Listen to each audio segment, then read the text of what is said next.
வணக்கம். நம்ம இன்னைக்கு பார்க்க போகிறது குழந்தைகளை எப்படி மோட்டிவேட் பண்ணுறது, சைல்டு மோட்டிவேஷன். இது தேவையா அப்படின்னு ஒரு ஃபஸ்ட்டு கேள்வி வரும். ரொம்ப முக்கியமான தேவை இப்போது. ஏன்னா குழந்தைகள் பக்கத்தில் இருக்க ஃப்ரெண்ட்ஸ்கிட்ட நிறைய பேச முடியறதில்ல, பேசுகிறதும் கிடையாது. டீச்சர்ஸ்க்குமே அவங்க கிளாஸ் எடுக்கிறதுக்கே டைம் போத மாட்டேங்குது. ஏன்னா அவங்களுக்கு நிறைய ப்ராஜெக்ட்டு அசைன்மெண்ட்டுனா அவங்களால செய்ய முடியல.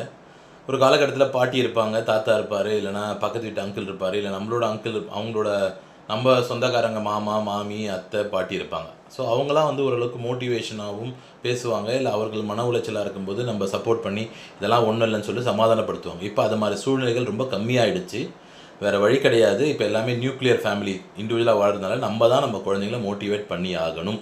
இது நான் எல்லா பெற்றோருக்கும் சொல்லிக்கிறேன். தயவு செஞ்சு உங்கள் குழந்தைங்களோட உட்காந்து பேசுங்க, நேரம் செலவழிங்க. நீங்கள் ஒன்றே கேட்கலாம், இல்லைங்க எனக்கு வேலைக்கு போகிறதே நேரம் சரியாக இருக்குது, சம்பாரிச்சிட்டு வரோம், இதுக்கு மேலே அப்படின்னா வேறு வழி கிடையாது. நம்ம குழந்தைங்க நம்ம தான் பார்த்தாகணும்.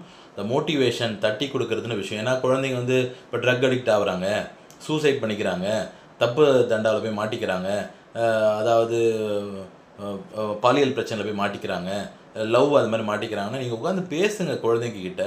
நீங்கள் மனம் விட்டு பேசினா மட்டும்தான் அவர்களால் நல்ல முடிவை எடுக்க முடியும். ஓகே, நம்ம அப்பா அம்மா இருக்காங்க, நம்ம சொல்கிறது கேட்பாங்கன்னு புரிஞ்சுப்பாங்க. ஏன்னா வீட்டில் ஸ்கூலில் ஸ்ட்ரெஸ் இருக்கும், மற்ற ஃப்ரெண்ட்ஸுக்கிட்ட பிரச்சனைகள் போட்டிகள் இருக்கும், எவ்வளோ விஷயத்தை தாண்டி வராங்க.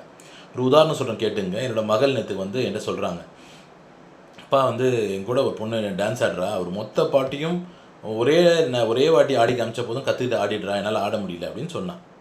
இது ஒரு இயல்பு. ஏன்னா அவளுக்கு அந்த திறமை இல்லை. என்னோடய குழந்தைக்கு அந்த இன்னொரு குழந்தைங்க திறமை இருக்குது, இதுதான் உண்மை.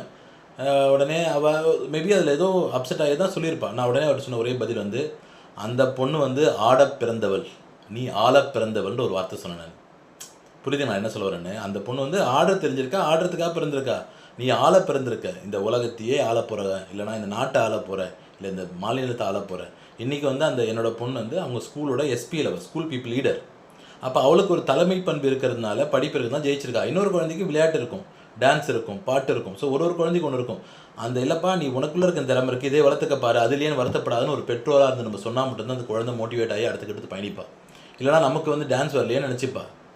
அப்போ இவளுக்குள்ள இருக்க திறமையை யார் சுட்டி காட்ட முடியும்? கூடயே இருக்க அப்பா அம்மாவோ இல்லை அண்ணன் தம்பி தான் சுட்டி காட்ட முடியும். ஸோ அதை நம்ம செய்ய தவறும்பொழுது தான் இந்த பிரச்சனைகள் வருது. இது நான் உங்களுக்கு சொல்ல வேண்டிய கருத்து. ஸோ நான் சொன்ன வார்த்தை அந்த பொண்ணு ஆட பிறந்தவ, நீ ஆள பிறந்தவன்னு சொன்னேன். அவள் ஓடி கட்டி பிடிச்சிக்கிட்டா.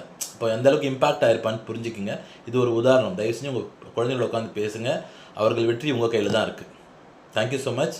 God bless you. இந்த பதிவு பிடிச்சிருந்தா இந்த சேனலை சப்ஸ்கிரைப் பண்ணுங்கள், மற்றவங்களை ஷேர் பண்ணுங்கள், லைக் பண்ணுங்கள். பாய்.